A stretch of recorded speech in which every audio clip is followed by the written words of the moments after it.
नमस्कार, मैं श्वेता। उत्तर प्रदेश की बड़ी खबरों में आपका स्वागत है। आज है 4 जून, दिन गुरुवार। खबरों के बढ़ने से पहले आपसे एक छोटी सी अपील। अगर आप भी सरकारी नौकरी की तैयारी कर रहे हैं तो यह बुलेटिन आपके लिए खास है, क्योंकि हम हर दिन करंट अफेयर्स के कुछ सवाल लेकर के आते हैं, जिसका अगर आपने सही जवाब दिया तो आपका नाम हमारे बुलेटिन के अंत में दिखाया जाएगा।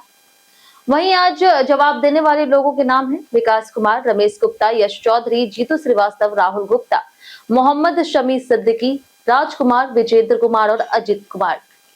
तो चलिए एक नजर डालते हैं आज की सुर्खियों पर। यूपी में किसानों को अब जीपीएस सर्वे से मिलेगी गन्ना की पर्ची। यूपी में शिक्षकों के तबादले जून में होंगे पूरे। योगी सरकार का बड़ा फैसला, 6 महीने हड़ताल पर लगी रोक। यूपी में गंगा किनारे शहर बनेंगे स्वच्छ पर्यटन केंद्र। सचिन तेंदुलकर ने आईपीएल नियमों में बड़े बदलाव का दिया सुझाव। यूपी एसएससी ने जून से सितंबर तक भर्ती परीक्षाओं का पूरा शेड्यूल किया जारी।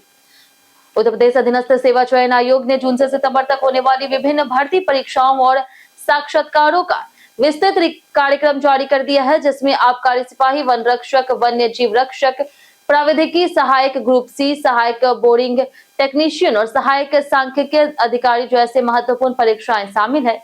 जून में फार्मासिस्ट और बीसीजी टेक्नीशियन की परीक्षाएं होंगी, जबकि जुलाई और अगस्त में कई पदों के साक्षात्कार और मुख्य परीक्षाएं प्रस्तावित है। सितंबर में आबकारी सिपाही और वन रक्षक परीक्षाएं होंगी। आयोग ने कहा कि परिस्थितियों के अनुसार तिथियां बदली जा सकती है। यूपी में किसानों को अब जीपीएस सर्वे से मिलेगी गन्ना की पर्ची। यूपी में अब किसानों को गन्ने की पर्ची जीपीएस आधारित सर्वे के आधार पर ही मिलेगा। गन्ना विभाग पूरे प्रदेश में सर्वे करा रहा, जो 30 जून तक पूरा होगा। इससे किसानों का सही डेटा, ऑनलाइन सिस्टम और पारदर्शी गन्ना आपूर्ति सुनिश्चित की जाएगी। यूपी में शिक्षकों के तबादले जून में होंगे पूरे।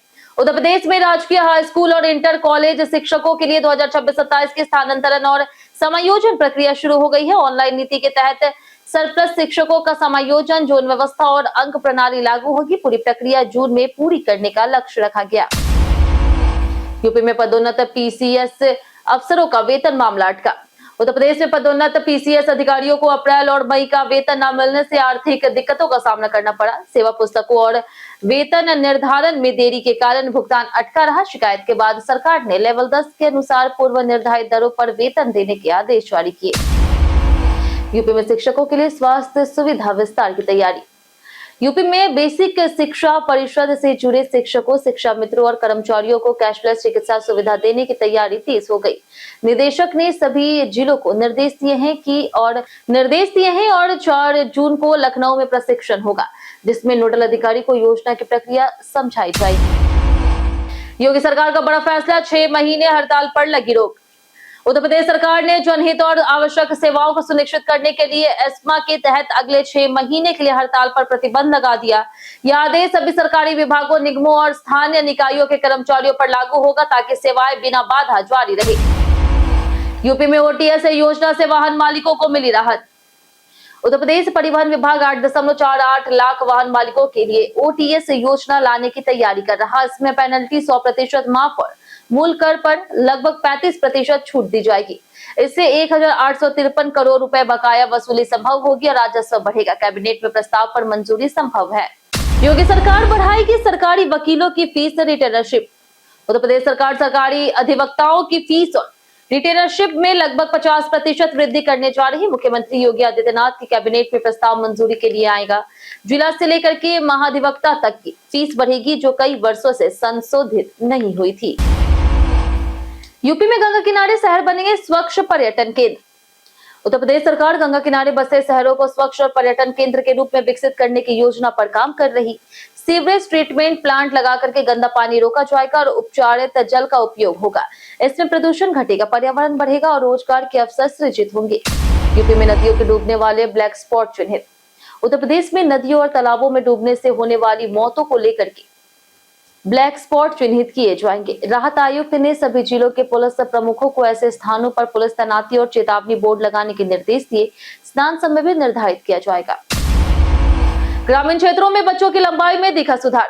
उत्तर प्रदेश में 5 वर्ष आयु के 31.5% बच्चे मानक से कम लंबाई के हैं। हालांकि पहले 39.7% था। ग्रामीण क्षेत्रों में सुधार देखा गया है। NFHS 6 के अनुसार शहरी बच्चों में स्टंटिंग अधिक है। कारणों में जीवन शैली, प्रदूषण और पोषण की कमी शामिल है। जागरूकता से सुधार संभव है। यूपी में श्रमिकों के लिए विशेष जन कल्याण अभियान शुरू।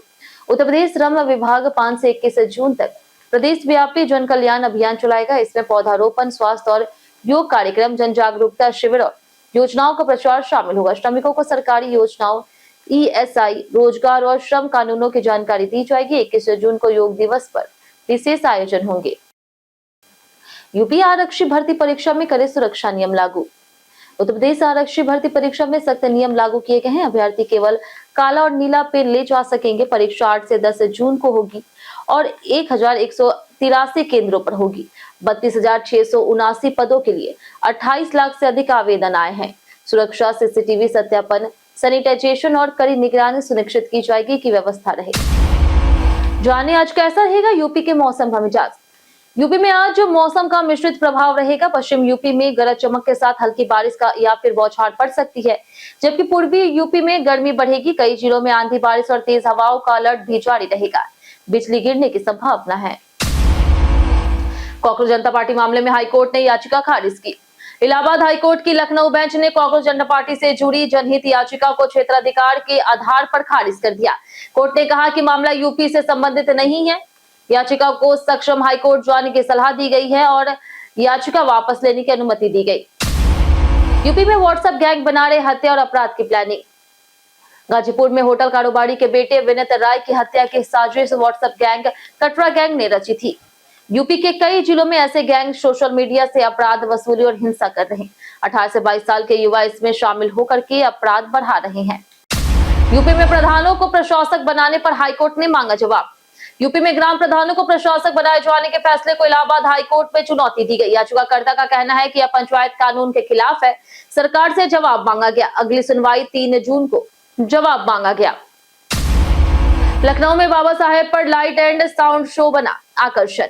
लखनऊ के डॉक्टर भीमराव अंबेडकर सामाजिक परिवर्तन स्थल में रोज शाम लाइट एंड साउंड शो होता है, जिसमें बाबा साहेब के जीवन और संघर्ष पर फिल्म दिखाई जाती है। 6 प्रोजेक्ट और वॉइस ओवर के साथ यह शो आकर्षण का केंद्र है, जहां बड़ी संख्या में लोग पहुंचते हैं।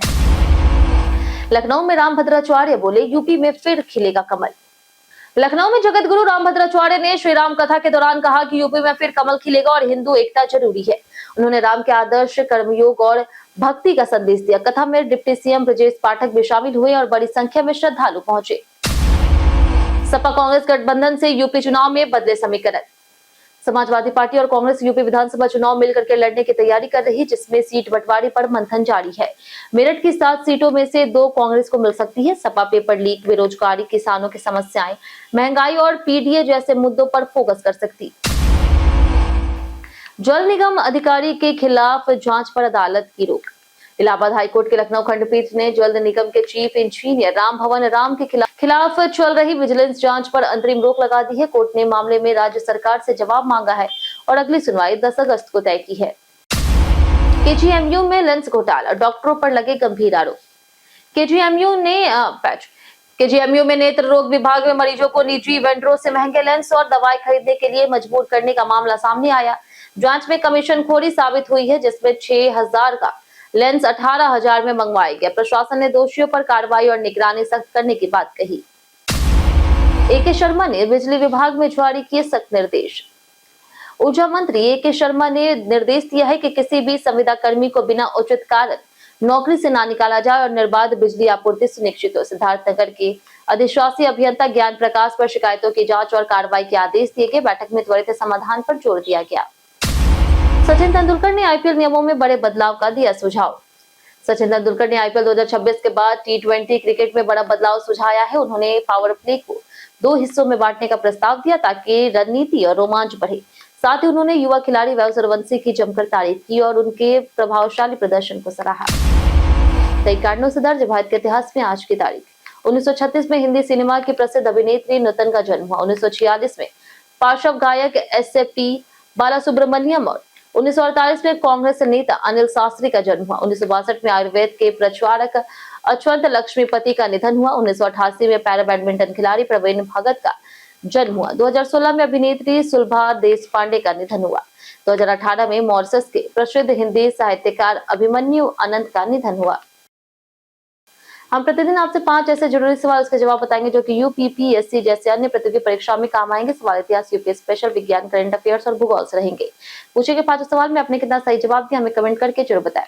हमारा पहला सवाल है, वर्ष 1937 से 1950 के मध्यम उत्तर प्रदेश को किस नाम से जाना जाता था?